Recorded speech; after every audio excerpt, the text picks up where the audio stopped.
Ladies and gentlemen, we are back for another episode of the ABJ Podcast. This is episode 31. It's crazy. That's way too many. I can't believe I'm banging them out this much. 2 a week is insane, and I know I'm a crazy person. But today's podcast is going to be really, really cool because I'm having some of my best buds on, and we don't say goodbye. We say welcome back, but we'll get to them in 1 second. And make sure you check out the links below to support everything ABJ. There's merchandise. There's Patreon, there's donations, whatever you want to do. And if you can't do that, I get it. Times are tough. Money's tight. Eggs are too expensive. You can always just hit that share button, hit like, and subscribe over on YouTube or any audio podcast platform you're listening to. Would help out a lot. I'm on the grind right now for getting my equipment. So this summer I can start doing the content I really want to do. And some of these podcasts will be done on location, which I'm really, really excited to start doing. I think it's gonna be a lot of fun. But yeah, so we're on the grind for that. So any support would be amazing, and we very appreciative of. Yeah, links also below for Adina and Philly Mike, still injured wrestlers on the scene who can use any support they can get. So if you guys can go check them out, they have merch, subscription services, as well as social media you can go follow, as well as my guest links are below, so you can follow them. I believe they gave me their link tree. I have to look at it real quick. I believe that's what they gave me. Or you can just follow them on all social media at Welcome Back Wire. So without further ado, let's bring those boys in. Let's bring in the boys of Chris and Mario of the Welcome Back Podcast, formerly of the IWEP Network, RIP. Cue the trumpets. It's dead and gone. But here they are. They were very good representations of that network. What's going on, boys? Welcome back. I'm Mario. Welcome back. I'm Chris. There you go, man. So I initially heard you guys podcast. We met through mutual friends in the crazy world of professional wrestling. So it all ties back to wrestling somehow. And I listened to the podcast, and I didn't know Mario from a hole in the wall. I never met him, never heard of him, nothing. And I kept listening, and I was like, boy, I have a lot in common with this guy, you know.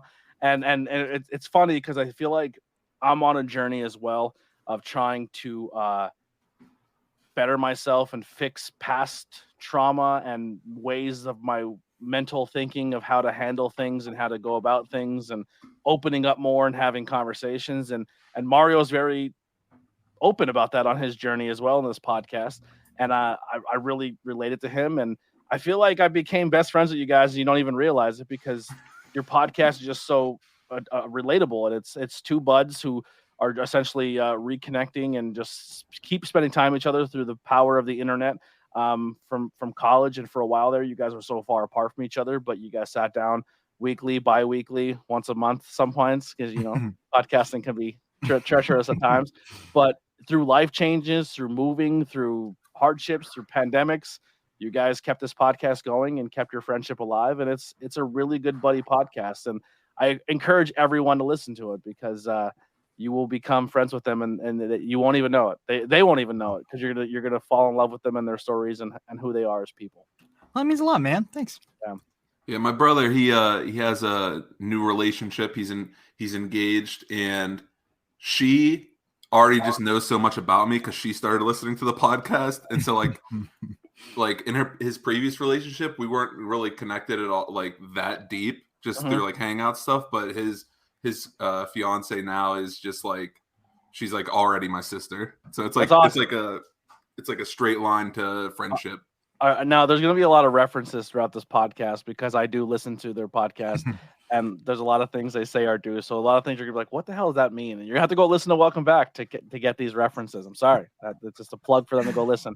But are you guys at that point where you're going to give her a kiss in the cheek? Are you guys at that point yet? Or we're getting there. We're getting there.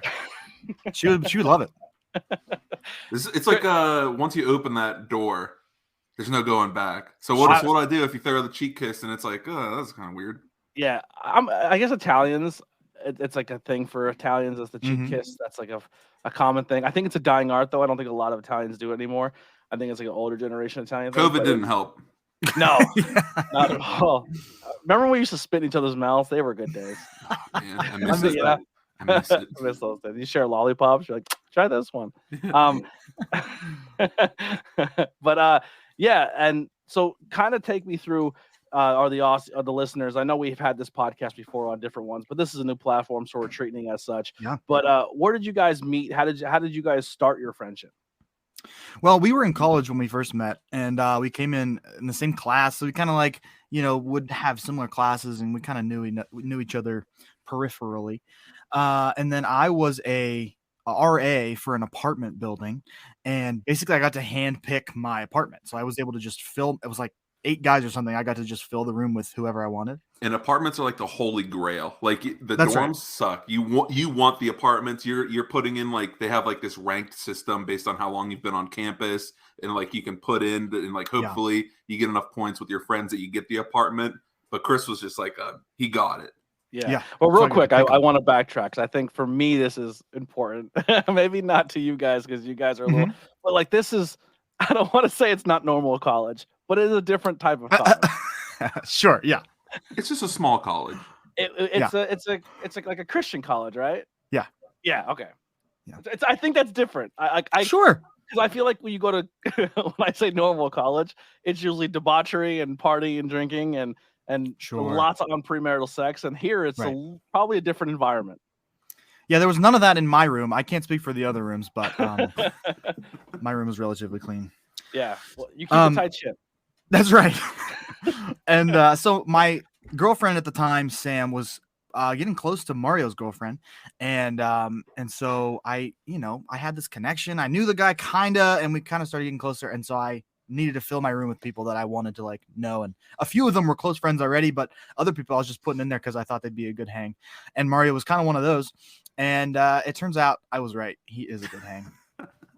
Now, was it love at first sight? Did you guys have any rocky tribulations, or was it always just smooth sailing the entire time?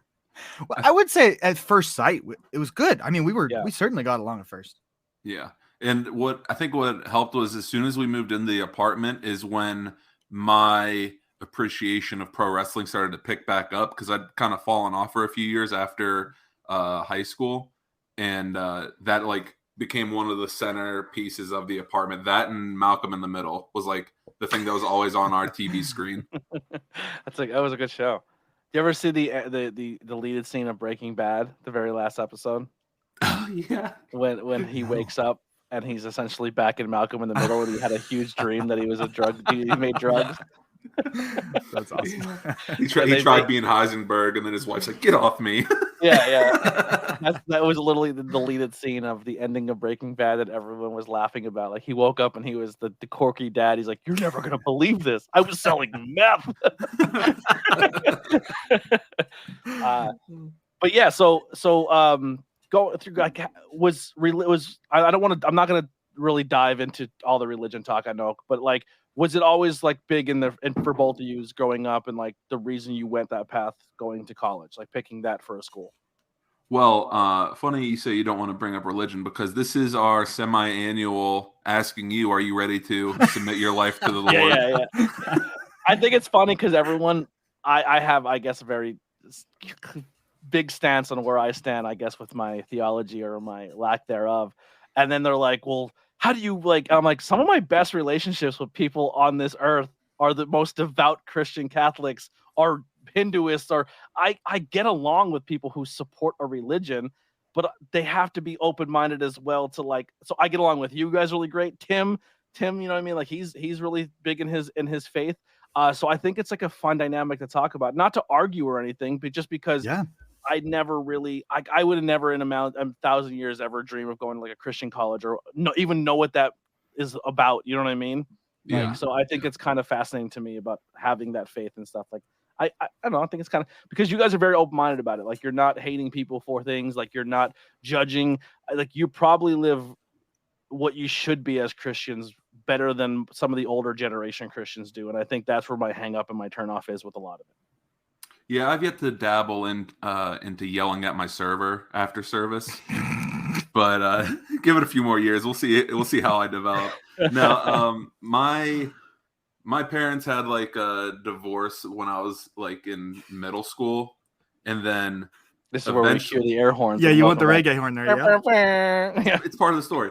And then as I was getting into high school, my dad remarried, and we moved.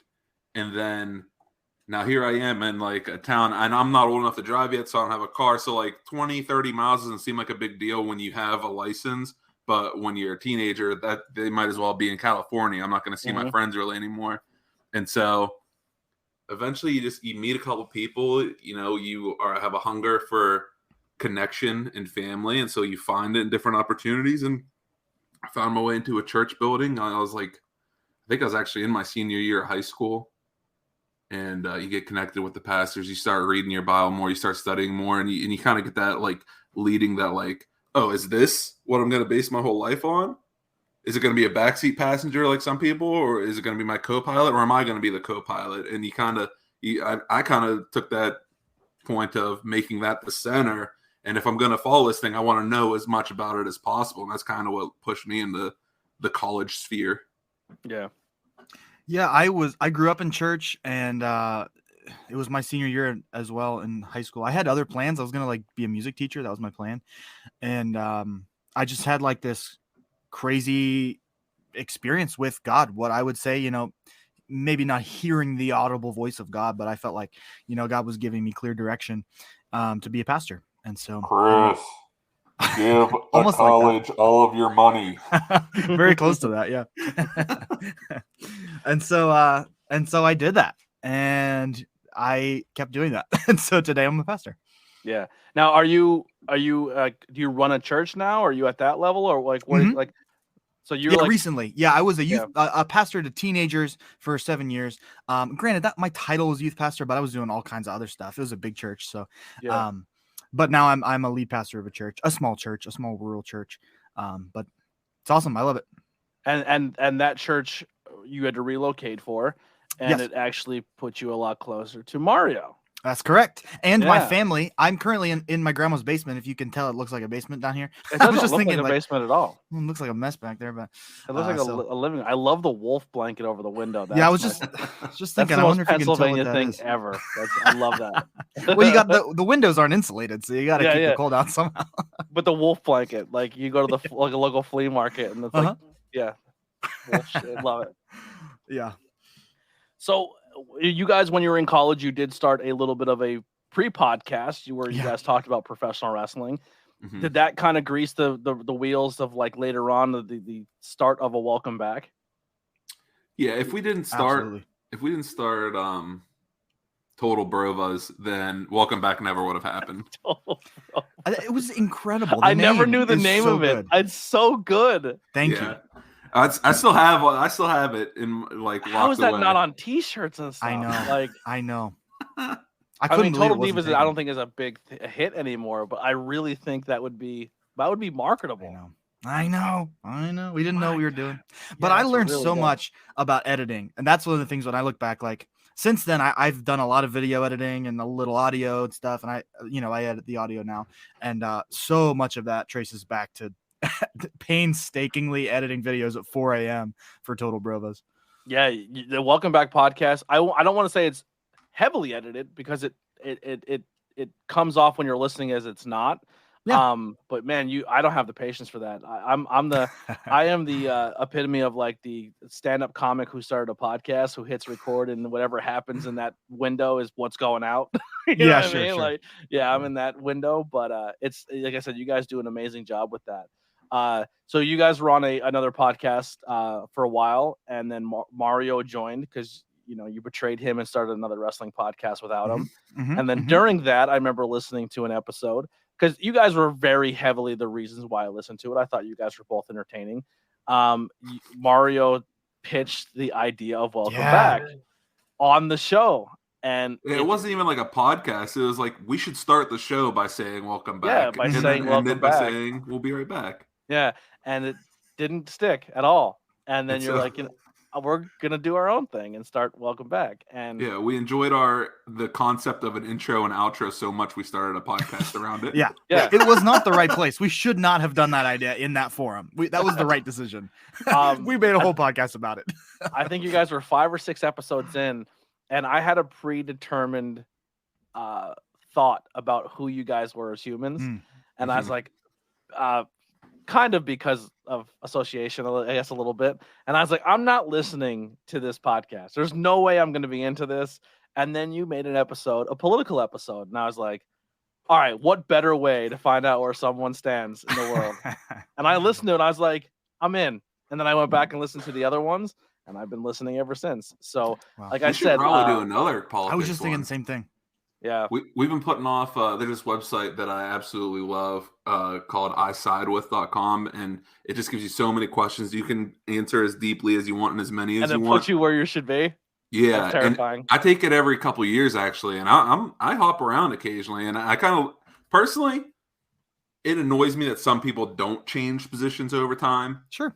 But I think like especially because now Trump announced his running like way too early just because the pressure was getting on from the law. But now Nikki Haley said that she's gonna oppose him in the Republican primaries. So like now might be like right around this time, maybe in a couple months might be the time to like encourage people, like, hey, before you just pull the lever on who your parents pulled the lever for and now you do, maybe it's time to take a look inward.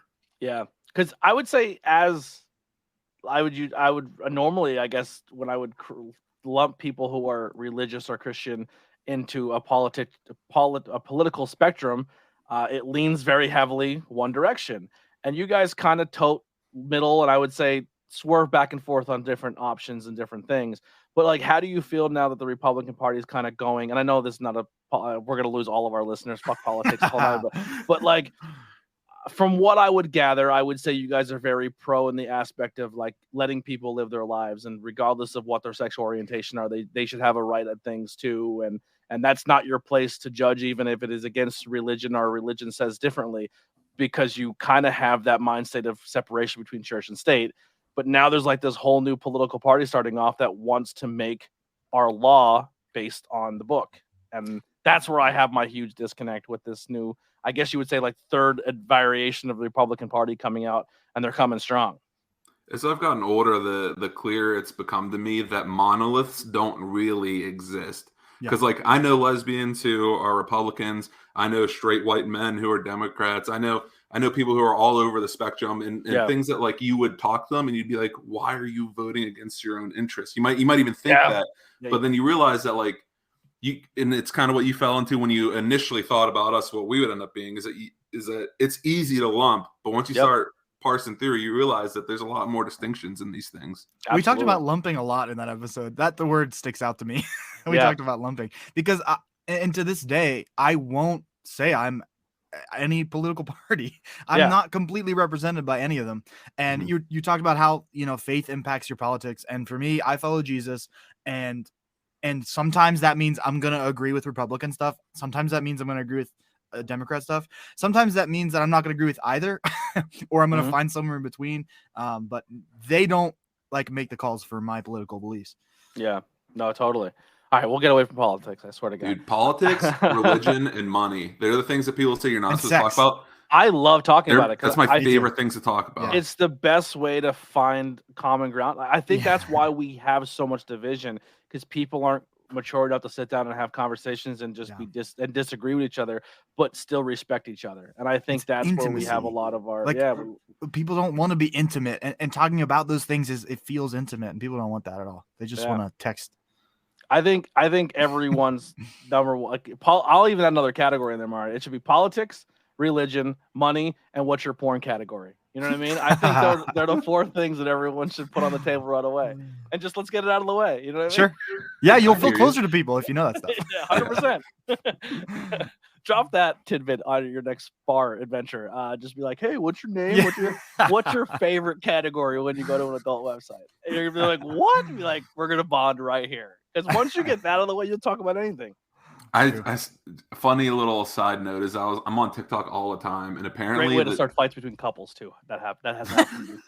The generation above us, the boomers, no, X is above us, so the boomers above them, Pornhub is always releasing like where people fall into things, what state is searching this the most, and it's a great cat. Yeah. And I saw a video recently where they said that for boomers, it's hand jobs.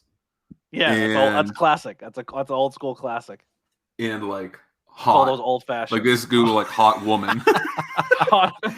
Yeah, that's an internet literacy problem. Yeah. I want a hot woman who gives hand jobs. Yeah. Living the dream, boomer. Then they stumble on it's all stepbrother and stepsister thing, and that's just strange. Don't like that at all. That seems bad. It's not good. It's not good. You should dabble just for experimental reasons. Oh yeah, just to know what's happening in the world. You know what I mean? Just so your feet are nice and firm on this earth. Yeah. So that's enough of that. So have you guys ever had a moment on the podcast where you didn't really know something about each other and it actually came up on a podcast and you really like, I never knew that about you type deal?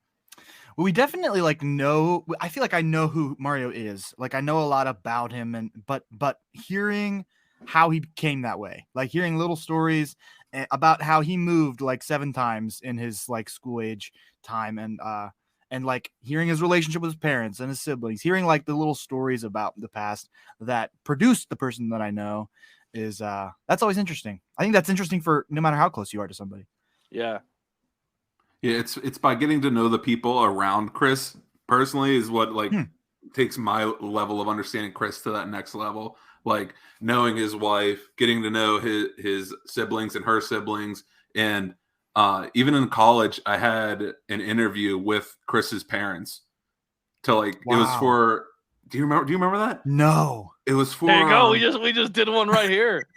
You must have forgot about it because I asked you permission familiar. to do it, but it was for pastoral ministry and practices or something like that, and we had to like interview married couples, divorced couples, remarried couples, and so I was like, Chris, you have parents that fit into that category, and so I did like a couple phone interviews with his family. That's crazy. I that is one thing that I think you guys should bring more into the podcast. I think you guys are really good at interviews. I think you're good at dissecting guests and asking questions that are, I don't know, like I just think you're very talented. I think you guys should add more of that to the pot. And like I said, you guys will interview in the same boat as me. Like I'm in an industry where like, sure, I can go and reach out to people who've been on TV and who have accomplished things, but I like to talk to people I care about and learn more about them. I think your approach to things is a little differently when it comes to how you interview. Like either one of you can probably interview a member of your family. Like, how you guys bring your significant others on? And I generally I'm interested because of the way you guys conduct yourselves and the way you guys like. It's hard to find content where people are just being genuinely them. I think everyone who's in this content space is playing a character, or they're putting on a facade, or they think what's going to get them likes and views. And content creators like us, where it's just kind of like chatting with our buds, is not always going to be the most popular thing, because we're not rich and famous, and people are like, why should I care about them? But it is just a really wholesome piece of content, and I just think you guys should bring that in more. I think the interviews you've done in the past have been really good, and I think you should do more. I received that feedback because I enjoy it a lot, and it is very much a skill to like get information out of somebody and keep it interesting and keep it like not surface level. Make sure like that stuff is really interesting to me. Stay tuned because you're a couple episodes behind, but we just released an episode where we interview my 16 and 18-year-old siblings-in-law. So that was, I thought that was really interesting to hear, and you guys interviewed a band, Mother Lion. That was one of my favorites as well. Yeah. I don't know. There's some times where you guys do topics and interviews. I'm like, man, I wish I was in the conversation on this one. And I'm talking to you guys through my car. Or there's been times where I'll like send you some messages, be like, I just listen to the pod, and I just wanted to give my feedback on it. Always do. Always give the feedback. Appreciate it for sure. Yeah, I do it a lot because it's tough, man. Because when you put something out there and you're like, hey, if you guys think that was cool, do that. But a lot of people just listen to a podcast, they consume it, they enjoy it, and they move on. But they don't realize how much it means just to kind of get like that review or to get a response on social media. Be like, hey, listen to the podcast. This is like that. That's helpful. Like, I was having a pretty rough mental health for a while there. I'm not saying I'm any better, but and I had a wrestler who I really respect reach out. He's like, hey man, I listen to podcasts, and not only would I like to come on, but I listened to a couple episodes and I thought it was really good, and I like what you're doing, and it helped me a lot. Like I was like, man, that meant a lot. You know what I mean? Because it's one thing to just for people to reach out and be like, I want to be on what you're doing because I see it's getting traction and I see it's getting successful, and I want to be on it just because I want to be on it. But to take time to to actually listen to the person's content and then want to be on because of what they're producing and not what their numbers are producing it's nice, you know. Yeah, That's like when we interviewed Mother Lion. What I felt like was we can do each other a favor here. You know, like we can share audiences, like we can make an entertaining interview for our audience and help your audience get to know you in a medium that they don't usually get to know you. And that's kind of how I feel here too, be able to provide something different, but still in line with our values. I mean, it's funny that I said like this is not going to be not going to be a pro wrestling interview, but it's funny how connected we are because of pro wrestling. Yeah, sure. Yeah. When ABJ launched, it was like, okay, we gotta get on that, and we gotta have him on ours because, you know, creators supporting creators is kind of like it at a certain point, you know, it's almost like, why wouldn't I help out my friend? Why wouldn't I want to collaborate with someone in the same space as us? Yeah.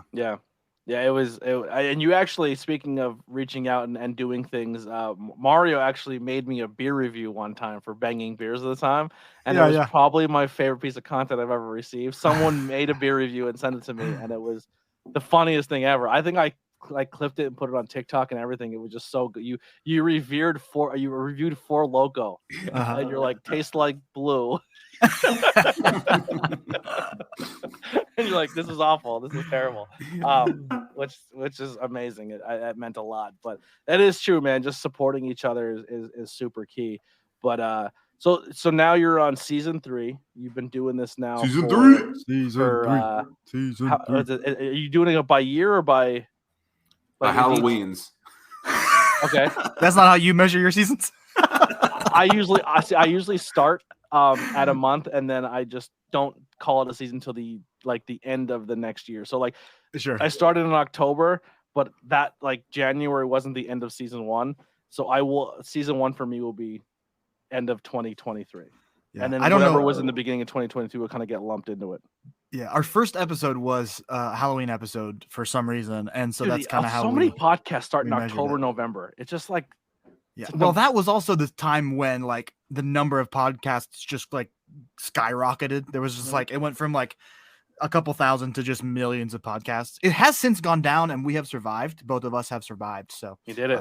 Go podcast. If you're some content creators in the comments too, congrats if you made it. The Purge. If you guys have any questions too, or anything in the chat, or you want to, please, the chat is always open if you want to throw some comments or some questions out there.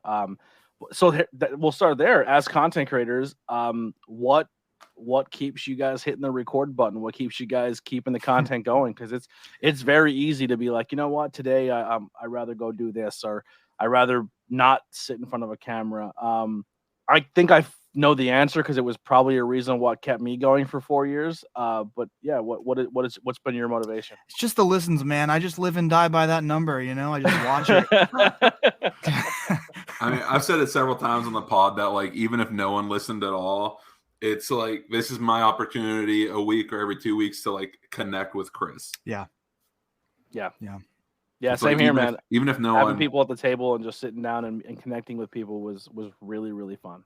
Would probably switch it up from a podcast. Like after a while, if we did get truly 0 listens, like after a while, we'd probably just switch to like, all right, let's do the phone call, like the podcast live on a phone call, just you and me. We're the audience, and then that's kind of it. But just like, well, I'm glad you guys are keep hitting the record button because I enjoy the conversations, and I love when you guys rank things. I love when you guys talk what's going on in the world, and it's your takes on stuff. I'm into it, you know. And I think a lot of people will be like, once again, we're not celebrities, we're not famous people who've been on TV shows, so why should our opinion matter? But I feel like they should. Like, the everyday person should have just as much of a voice, and they're just as fun and entertaining as everybody else.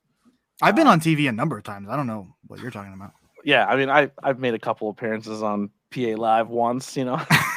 Oh yeah, I was on. Oh my goodness, we should do that as an episode. We're gonna talk about that soon. Did you go on TV and talk about necromancy and how you're gonna bring back dead musicians from the dead and have them rock out on stage? I don't think so. That went over like a fart in church. It was the host was like, "Shut this shit out." The guy when I was in The guy we walked in, and obviously I dressed the way I dress, and I was with other members of the band, and he literally looked at us and walked in with his like morning TV show suit and tie. And he's like, "Oh, hey everybody, how you doing? Oh, glad to see these guys dressed up today." And I was like, "Fuck you." Bye. Yeah, it's so fake. He passes off. He's like, "Wow, you interview these guys," and he walked away, and we got somebody else, and she was way cooler anyway.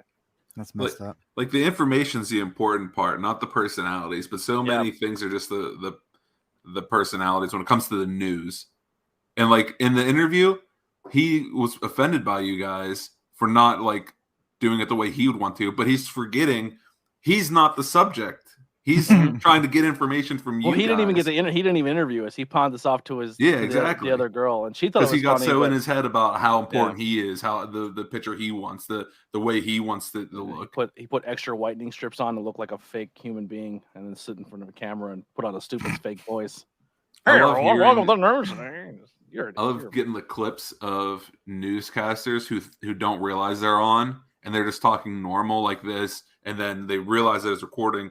And then they shift and they're as they've said over in this place. That's one of the things in professional wrestling that drives me bananas. Is when you're talking to guys like, "Hey man, how you doing? Great. Oh, 1 second. Ladies and gentlemen, welcome." Like, why are you doing that? Like Howard Finkel is dead and gone. Be yourself. Come up with something original in yourself. Like, or you get on commentary and they're like, "Ladies and gentlemen, welcome to that." I'm like, just be yourself, man. Talk in your voice. But we do have a question. Hunter Dillon. This question for all three of you. What is the key to hosting and creating a good podcast? We would have no idea. Something that keeps listeners and viewers tuning in every episode. Bro, if we figure it out, we'll let you know. I never once have tried to create a good podcast. We have had a few times where we realized that what we created wasn't very good. And so we're like, we've stopped mid-podcast and be like, all right, we're just going to delete that. And please do me a favor. When you talk about stuff and you're like, "Oh, we recorded this whole podcast and then scrapped it," as someone who listens to every episode and wants to, that infuriates me. I'm like, I want to listen to what you thought wasn't good. Like that drives me bananas. Yeah. Oh, I hate Sometimes we're just not jiving, you know? Sometimes people like when they create paywalls and Patreons and stuff for like extra content, usually it's like extra good content. We could probably make a Patreon where you're paying money to listen to your get worse content. Yeah, I would pay $5 for what you deemed as your worst content, and I'd probably love it. I'd probably our very first episode. Our very first episode, when we were like, we should try a podcast, we did a whole episode about circumcision. And I still think we should put that one up. 100%. Once it was weird, man. No better way to get to know somebody is by either talking about or seeing each other's wieners. You know what I mean? Like it just breaks down barriers. Yeah. Oh wow, your parents mutilated you too? Cool. But no, to the actual question, at least from my point of view, is create something that you would enjoy. Because at the end of the day, even if something's a hit and it's a huge success, if you hate doing it, you're gonna hate the success. You're gonna hate that you feel obligated to do this thing you dislike. So hopefully you're not so unique that you're the only person in the world that'll enjoy it. Chances are other people like things you like. So if you create something you like, you'll find an audience. Yeah. That's dude, especially in the wrestling space, everyone's like, "Oh, you should do this and talk about this and that or make this type of content." I'm like, that's what every other person's doing, and it looks boring. Like it doesn't stand out. It doesn't stick to me. And they're like, "Yeah, but that's what's going to get your views." I'm like, well, then I don't want the views, because if that gets me popular, then I have to stick with that. And I don't want, and then I'm not going to enjoy what I'm making, and then it's going to be a chore every time, and I'm going to hate it. Yeah, cam right here. Nice. Yeah, but for example, like we did the beer podcast, and we put a lot of thought and effort into what the beer podcast was going to be. And the first thing I said is, we're not going to be a frat boy beer podcast. We're not going to be shotgunning beers. We're not going to be going to places and getting blackout drunk and being that guy. Because if that's what gets us popular, guess what's going to happen every time we walk into a bar? We're going to have to be that person. Right. And I'm not prepared for that. Yeah. Be real. That's it. Like we dabbled already, you know, just be who you are. And that doesn't make it popular, but it makes it good. Like, you can't guarantee people are going to listen to it, but I think it can be. It's better than faking it. That's for sure. 100%. Dave says, "What is your favorite episode that you've recorded so far?" Oh, Suddenly, I can't remember any of our episodes. When you had the I Truth love- Behind Illusion crew on it, we talked spooky stuff. Very good. No, I Very hated good. having that podcast. I'm glad that one's dead. No, I really enjoyed. Me too. At some point, got me in a lot of trouble. I enjoyed our. So we have two different styles. We have like a shooting the breeze podcast where we kind of come to the table with topics, but we see where the conversation goes. But then we have stylized ones like our presents episodes where it's a unifying theme throughout. And I enjoyed the love episode that we did around Valentine's Day 2 years ago. Mhm. And that was actually fun to go down that rabbit hole of past relationships. And then the one that meant the most to me was our bullying episode. Yeah, that was a good one too. I remember, I believe it was one of the episodes, and I reached out to Chris. I believe Mario. I mean, definitely reached out to Mario, but I don't know if I reached out to Chris. But I put it in the group chat. But you told a story how you were at a restaurant and you went and ordered food, and then you walked in the restaurant and everything went wrong. Like the food was wrong, they did everything wrong, and you got pissed and you walked out and you walked home and you left all the food there and you were frustrated. And then you got home and your girl kind of like, yo, well, are we gonna eat? Like, what are we gonna do here? And then you kind of like sat there and you're like, yo, they're working hard. They probably got busy. Mistakes happen. You calm down. And instead of just being like, F it, I'm gonna move on with my day and all things will be forgiven.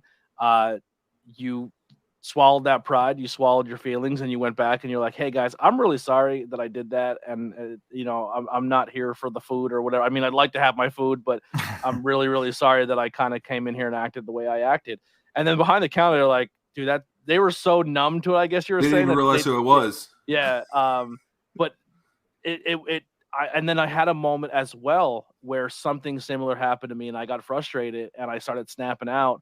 And I remembered that story and it made me calm down for a second. And I was like, listen, I'm sorry I'm snapping on you. I'm just having a shitty day and I shouldn't be projected on you.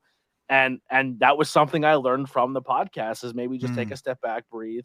And another thing I kind of learned from you guys too is have a conversation. Is tell people how you feel and tell people what you went through and tell people what you're feeling. And if they still don't respond to it, then you can handle things differently or maybe cut people off, even if they're really close to you. But just to step back for a second and have the conversation and not react with pure emotion like I've been doing for 30 some years of my life is always not the right way to go about things. It's crazy when you're in your 30s. That's when you start to look back and like, all right, I've kind of screwed that first 30 up. How do I do this next 30? Yeah. my mental trauma that I ever went through has just made me a complete monster, and everyone around me either hates me or fears me. I don't want to. Yeah. That's something that we want to happen in the podcast is, and episode 13, we were guest on a podcast called Podcast Tactics, and it was a guy who just interviewed people who were doing podcasts, and he has since stopped making podcasts. We outlived him. And, yeah. But one of the things he said, which kind of became one of our missions, was after he listened to our podcast, he called an old friend and like just to check in, see how things were going. And if people do that after listening to us talk, like I can't imagine a better thing we could be doing. So that was really big. I would say if you're like trying to check out listening to us, the Backies are a fun tradition of ours. It's our yearly, award show where we give out, the Backies or the awards. I was in the middle of listening to that and I didn't finish it, so I don't know who won this one. Well, you can get into it if you want to talk about who won some awards. Sure. No, check out the episode. That's true. We don't want to give it away. I'll tell you that a tradition is that we fight over who deserves Person of the Year. And so that's something you can look forward to. Person of the Year is okay. So Chris likes structure, right? So who are the nominees for Person of the Year? Everyone Burke Kreischer is always nominated. and then we just argue. It's like, so who did you bring to the table for your nominees for Person of the Year? My goodness. It starts the very first year we did this. Yeah. It was January 2021. I nominated Dolly Parton. Do you know what she does? She invested in a vaccine research. She invests in bringing people out of poverty and illiteracy in Appalachia. Amazing woman. And Mario said, "You sure? That's true." And Mario says, Burt Kreischer. And then I realized we are approaching Person of the Year in a fundamentally different way. Hey, the pandemic had hit. Stand-up comedy, my favorite thing to watch, had come to a screeching halt, and he figured out a way to keep it alive through the revolutionary idea of setting up stages at drive-in movie theaters and doing a tour that way. Because all the clubs are closed, all the venues are closed, and he solved the problem. He just wanted to go drink and not be at home, though. Amen, brother. And he put out a special that year. His podcast was blowing up like crazy. That's why I nominated him. He was having such an amazing year. That's why I wanted to give him the thing. But all right, these people to help others. I guess I'm asking for a little bit of a spoiler, but who are some people that were put on the table here for 2023? Dark Brandon. Yeah. Joe Biden. That's who I threw up first. I believe I brought NASA to the table. Not a person, but NASA had a really good year. Not Hubble. James Webb Telescope year, the DART mission, lots of cool stuff at NASA. Yeah. Neither of those nominees won. Bert Kreischer, clean sweep. Yeah, apparently. Actually, in I didn't 2021 we year. didn't give one away. In 2021 we gave it to the backers because we couldn't agree. Yeah. I'm trying to think who I would put as the first time we did Bert Kreischer. The second time I nominated Bert Kreischer. This is the first year I didn't. You know who I would nominate this year? Tell me. Only because this podcast it reminds me of used to a lot, and it's funny because I feel like even if you're not an athlete or a sports fan, I think their podcast is really interesting and really good. I think New Heights, the Kelsey brothers, had a really good podcast. And dude, talk about a podcast that led to the pinnacle, right? So it's two brothers who really don't get to spend a lot of time with each other, who don't get to talk a lot, who don't have the interaction. They came together more than they said in their entire lives. They reconnected through a podcast, which is essentially Welcome Back, but two brothers. And then these two brothers go on and face each other for the first time ever as two brothers in the Super Bowl. And they even he won the Super Bowl, and he literally without shamelessly plugging his podcast, he's like, yo, I feel I played the best year of my life in football because I was closer to the person I love the most by doing a podcast and just taking a time, an hour or two a day, just to talk to my brother and make that connection. I was like, bro, this is like the famous version of Welcome Back. You know what I mean? Like you have the two top NFL athletes doing Welcome Back, but just having fun with it. So I would name, and they're both really good people. It sounds like a solid podcast of the year, if you ask me. Yeah, I would give them. The Mackies, we do like 10 awards, I think. Somewhere like that. I also really fell in love with the Always Sunny in Philadelphia podcast. Oh yeah, that was good. I love the show, so the podcast is right up there too. Yeah. So we'll do awards for Song of the Year, Album of the Year, and social media streaming service. This year we introduced Flub of the Year, so like just the biggest mistake of the year. So yeah, that was our flub of the year, is coming up with the flub one. Yeah, one of the issues was we decided not to give a flub of the year to a person because we don't want to give an award to Kanye West. It just wasn't a good look to be giving awards to Kanye West, you know? Yeah, that's for sure. That's for sure. That slap really did the number on him. Yeah, internationally known Welcome Back podcast. We didn't want to tarnish our brand by awarding bad actors. Oh boy. Yeah, it was that was something. That's but so you guys are also essentially just what we were talking about, very driven by pop culture and stuff like that. Have you guys do usually at the end of each podcast you recommend a book or you recommend a movie or a television show or something like that? Have you guys ever? I know Mario. Have you ever read the book? Is this book? I've read parts of the book. Yeah. So Chris gave you a book to read. I think season 1. Yeah, what's the name of that book? Yeah, he wouldn't know. Although the cover is the only page I've ever seen. I read the first 2 chapters. How to Talk Funny or something like that. That's close. And it's a book. It's a book about stand-up by a guy. You know where the book is right now in your house. Where is it sitting? This is a right fun next game. to my bed. I see it every single day. I see it every single day, and I never open it. On it when you go to sleep, like you just put your. It's right there, but one of these days I'll read it. But I got the gist. I'm reading it. I'm like, I already know everything in this. It's kind of like my college experience. Anytime I sat down and listened to these professors talk, I'm like, you're not telling me anything new. Yeah, who are you? Who are you to try to tell me about philosophy? I've thought thoughts before. Yeah. Another episode that I listened and I was like, some of the picks were rough. I was telling him the you guys picking horror movies, especially as non-horror movie fans. Yeah. Who that was rough. That was we hard. were picking horror movies. Yeah, we were designing ranking the a best. Halloween movie marathon. Yeah, That's the key. I would cancel my subscription of whatever if that was some of your picks. Oh my goodness, I can't even go back and remember some of them, but they were rough. I'm thinking about it now that we've talked beforehand. They were pretty good picks all around because we created a structure because we know there's going to be a time at night where the marathon starts. Everyone's going to be awake. Then the kiddies go to bed, spooky. and you have a little tradition. And then like by the Halloween end, Town and shit. One thing about Mario, he will double down. One thing about Mario. My last one was, I think, Terrifier was my last one. Yeah, that was a good pick. That was actually I would definitely lean. You don't start your 6 p.m. movie marathon with Terrifier. Yeah, with a girl getting chainsawed down the middle of her body to her forehead. Start with the family, then something funny, then something horrifying. I would love to watch a really gruesome, fucked up horror movie with Chris. I think that'd be joyous because I just feel like that's not your wheelhouse at all of style of movies. I like good storytelling in no matter what form it's in. If it's a good storytelling, I'll watch it. What is something you watched recently? I've never watched anything in my life. I just finished The Walking Dead. Incredible. The TV show? Yeah. I gave up on that. It. I gave up on Me that. too. And then I came back, and I'm glad I did. I read the books, and I don't want to sound like that person, but I read the comics, and it did not translate to the TV show for me. Yeah. Incredible. I'm watching Lost for the third time. Why would you do that to yourself? Because it's so good. You don't understand. But it ends so bad.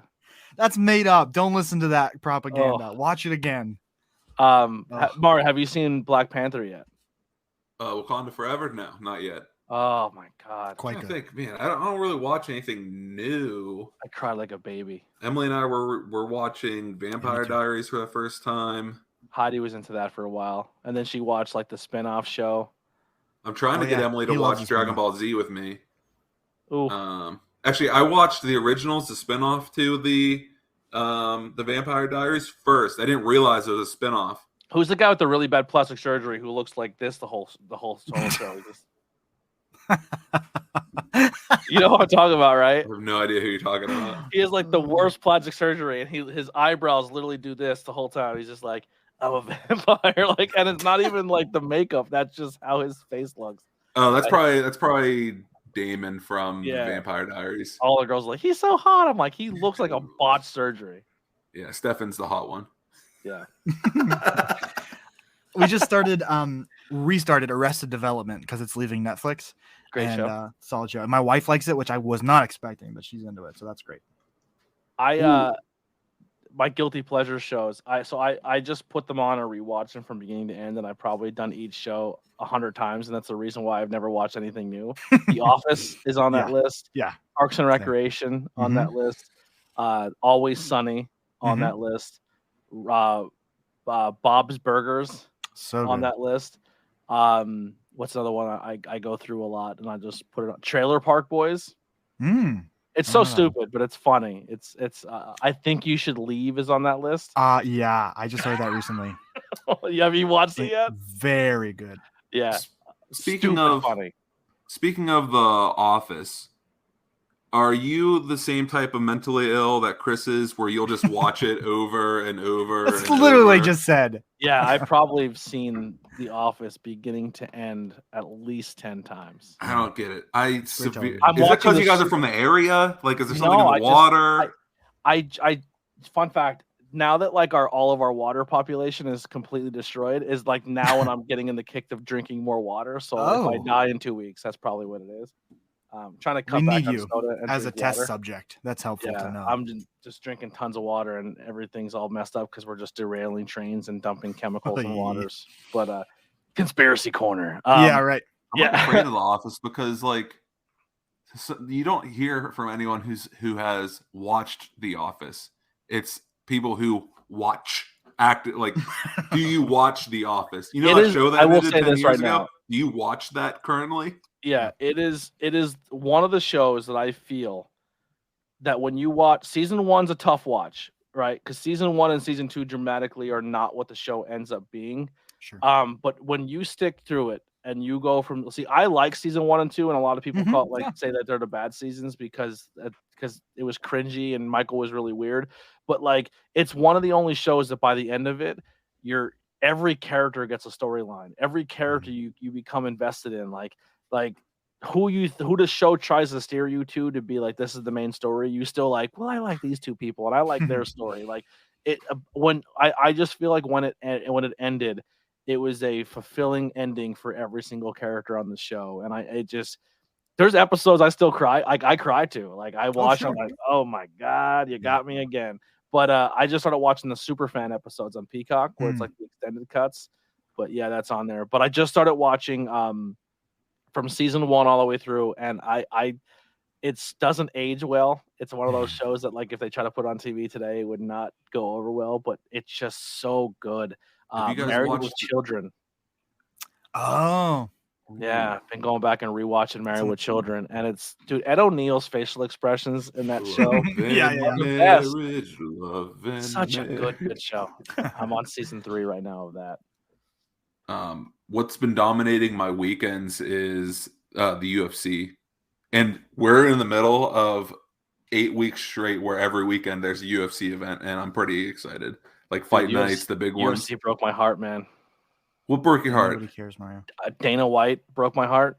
He's just he's like a slumlord. And then everything he fought for to get UFC into certain states and making UFC legitimate and trying to sell everybody and how like it should be allowed in New York and it should be allowed here. And then he starts a slap company, and I'm just like, what is wrong with you, dude? Like, I'm just waiting for that to fail. Someone's gonna die.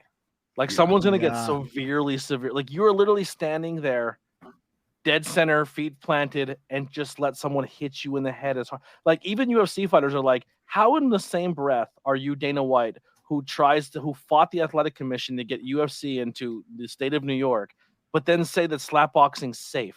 It's not. It's not safe. It's CTE machine. Irresponsible. It's awful. It's not good at all.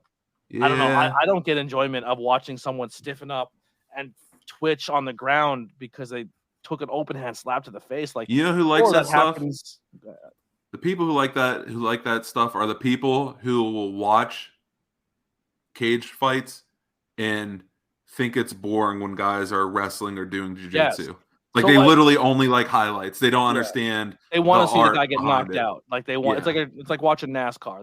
They don't get the. And that's what the slap is. It's the slap thing is just a highlight reel of hits. Yeah, it's so damaging, and I think it ruins the UFC because the guy who endorses the UFC, and then just like when they built the whole ranking system, and then the ranking system got thrown out the window because fighters were getting paid so little that champions were walking away from the sport, that people were just like, oh, all I have to do is throw a dolly through a bus window and I can get any title shot I want, even though I don't fight ever. You know what I mean? Like a lot of what UFC essentially became pro wrestling. And I was like, if I'm gonna watch pro wrestling, I might as well watch pro wrestling where it's well, at the end of the day, they really do have to fight someone. Yeah, absolutely. But it's just like you're not getting the matchups that you should as a fight fan because it's being polluted with who talks the most trash and who can skip the ranking system because they can sell a fight better. I disagree with you so much right now. So much right now. Because I don't just watch UFC and the number, like 284, 283. Yeah. I watch all the fight nights too. I watch the Contender Series. There's legitimate like I stopped ninjas for out a long there. time. So you're probably in the boat where you're probably defending it like I was for a long time. But oh no, I understand exactly what you're saying. Like Conor McGregor should have been released a long time ago, but he makes money. Yep. So like there's a delicate balance. And what's nice about so many divisions is that when a division does get flooded with the types of characters who know how to tweet right to get a fight, there's other divisions that are still, less show buddy. And at the end of it all, when you trash talk your way into a title fight, if the guy who has the title is the top in the world, then you just get to see the guy who ran his mouth get shut up for 15 minutes or less. Yeah, absolutely. 25 minutes or less. Can you convince me that it's not bad for society to watch people beat each other up? So here's where I'll say where MMA is not horrible is because you have to break it down as these are people who are training and like you are defending yourself and the whole. So this is where another reason why I think UFC lost me is you had guys like Mazadov, you had guys like Conor McGregor, you had guys who you're essentially teaching a sport of discipline and you're teaching a sport of Mazadov. Yeah, we're not Matt. What's his name? The guy who swung on a dude at a restaurant and got he won the bet. The dude with the beard and he punched that Colby dude in the face outside of a restaurant. Oh, Jorge Masvidal. Well, that's just an instance of someone who is actually like crazy good at fighting. But what I'm saying is that here's people that you're trying to enhance a sport of showmanship and class, and at the end of the day, you're getting in a cage to fight somebody, but you keep what is happening inside that cage. But when professionals are outside fighting in the streets, how do you expect society to turn around and say, well, how do we take your sport seriously? And how do we say you're not like, if you're willing to do it in the streets, then what's the point of us paying for you in the cage? But what about the millions of people tuning in just to watch watch people hit each other? Like, can you convince me that alone isn't bad for society? And I do think this kind of applies.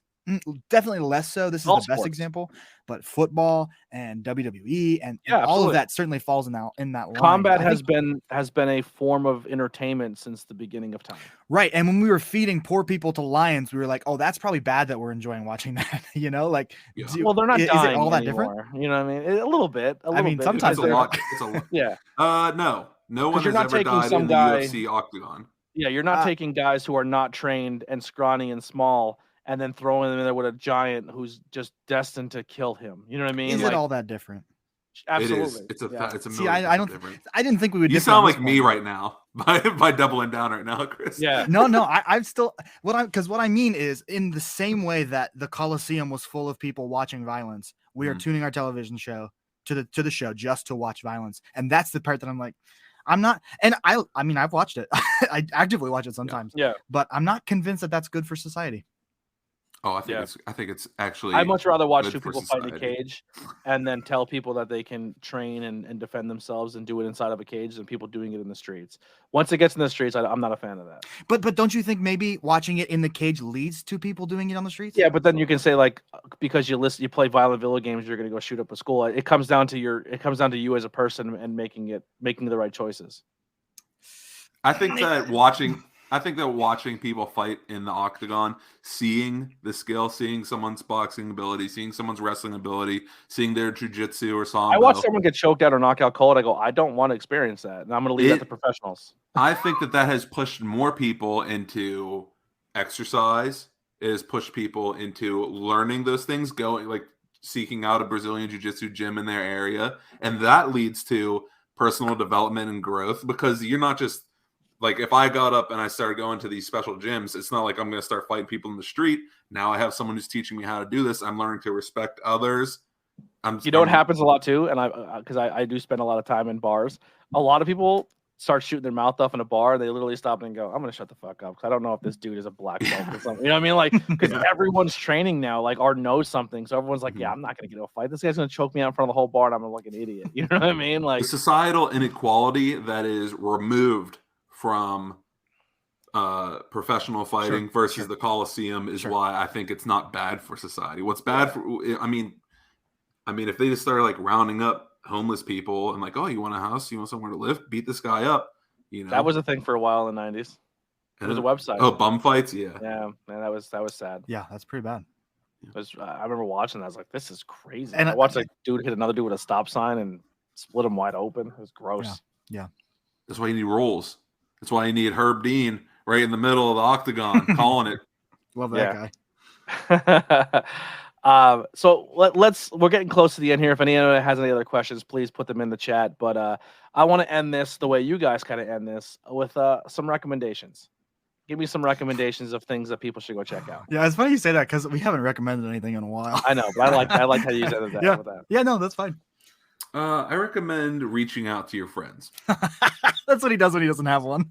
Like reconnecting, hitting up your buddies, and whether it's to do something like Chris and I have done of creating a project to stay continually with each other, or just to catch up. Because there's people you meet in your life who are there and then gone, but you can keep them around as much as you want. You to touch base, and they'd appreciate it. It might feel like, well, they haven't reached out to me.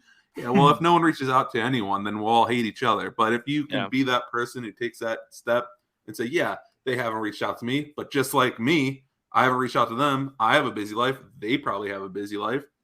Find out what's going on in their busy life. Even if it's you talk to them one time and then you don't talk to that person again for another 3 years. That's what I recommend. Love that. Chris. Okay, I'm going to recommend communication then, because people don't. Conflict is like everywhere, right? You have conflict with your mom and your sister and your spouse, your partner. I find nobody that just knows how to talk about their problems. They love to talk to other people about their problems, but like this is what I say all the time. Gentleness and firm boundaries. This is how we need to interact as human beings, with gentleness and firm boundaries. When we have a conflict, I need to come to somebody and say, hey, what you're saying to me makes me feel a certain way, whatever. I'm going to have gentleness. And if they don't respect it, I'm going to have firm boundaries and say, well, if we can't do that, then I'm out of here. I just can't hear another person tell me why they're upset with somebody. And I say, well, what did you say to them? And they said, oh, nothing. Yeah. They have no idea that you have this problem. And so communication, that is my recommendation. These are cop outs. Yeah. Also, I recommend the song Wait in the Truck by Hardy. That's a pretty good song. And the movie Nope, that's a real good one. I just watched that the other day. I'm going to recommend The Woman King because it was incredible and is coming back into some theaters because it was a fan favorite. Wasn't that the movie that completely lied about everything though? Yeah. Yeah. But don't let the truth get in the way of a good story. Yeah. Amen. Like the actual Woman King was like a horrible person. Yeah, that's what I've heard. Yeah. Yeah, they did. Someone did research and like, wait a second. Like the vast majority of people in history. Yeah. Right. Yeah. Problematic. Yeah. Pantsuit Politics. I love that podcast. So check them out. I've never listened to it. I gotta check it out. Check it out. I'm gonna recommend Welcome Back. I think you guys should go check out Welcome Back. Anywhere you find podcasts, check out Welcome Back. I have been fighting them tooth and nail to make a video version of that, but no go yet. I've been trying to say, if you just go in here and talk audio-wise to each other, and then just edit the video, and then just pull the audio off it, you're doing the same thing, and you get double the content. That's true. We spend $0 on our podcast. I don't like people looking at it. You would spend $0 using this because I would give you the information. Even though there's not a network, I still support you guys through and through. And if you needed it, it's here. When we start the Diablo Brothers media conglomeration, we'll invite you into it. The joke was that you're gonna secede from IWP and start your own thing, and now IWP. So I'm joining your team. You know, I'm leeching off the back of you guys. You know what I mean? We'll start our own podcast network with blackjack and hookers. You know what? Forget the podcast network. I'm in. You had me at hookers. All right, guys. Thank you guys so much for tuning in. Episode 31. Make sure you check the links below. And like I said, follow Welcome Back on all social media. Welcome Back Wire. Also, anywhere you find podcasts, the Welcome Back. Give them a review. Tell them that you heard them from the ABJ podcast and start listening. You can listen their most recent episode, or you can go back and listen to the past content. They're 3 seasons in. There are 70, 80 episodes around that mark. We just recorded the 80th. Yeah, so it's not too far, and you can go back and support them. They're great dudes. I endorse them so much. Like I said, you'll listen to them and you want to become a better person, and then you'll also laugh. You'll laugh the pain away with them. Nice. And if you're watching this because you came over from our channel and this is your first experience with Anthony Blackwell Jr., the ABJ podcast. He's a great follow. He's a great interviewer. Be sure to follow here if you haven't already. Thank you so much, guys. I love you guys to death. we're going to get out of here. I'll see you guys next on this Thursday when I bring in Shelby Waters to the podcast, local independent wrestler, just starting her upside. We'll talk about her cool tattoos, her blue hair, and how one time on commentary I said she's going to bring in the blue wave. And then the next week, it actually happened. The red wave did not happen because the red trickle happened because of Shelby Waters and my commentary. And then we're ending the month with Adina Steele. So definitely check out this month. All of next month is already completely booked up, which is exciting. And I think in April, I'm going to dial back to 1 episode a month instead of 2 a week. Or not 1 a month, sorry. 1 a week and not 2 a week. We're going to go from 10 episodes a month to 1. That's what I'm saying, dude. I was literally like 10, 15. Like by the end of the year, I'm going to have 100 pieces of content out. It's like, do I keep pushing that? But I'll probably end up doing it because my work ethic is insane and I hate myself. But like I said, tons of more stuff coming. If you can, like I said, go grab a t-shirt, throw a donation out there, support the Patreon. I'm really, really close to hitting that goal of where I need to be to get to my equipment. And I want to get those cameras so I can record and do stuff in other places. And one of these days, boys, I'm coming up to that Pittsburgh area. We're going to sit and do this in person. Let's go. Sounds good to me. All right. We'll see you guys next time. Here's some Billy Trey. And we'll see you guys on Thursday for the ABJ Podcast 32. We'll be. Go ahead, do it. We'll be right back. We'll be right back.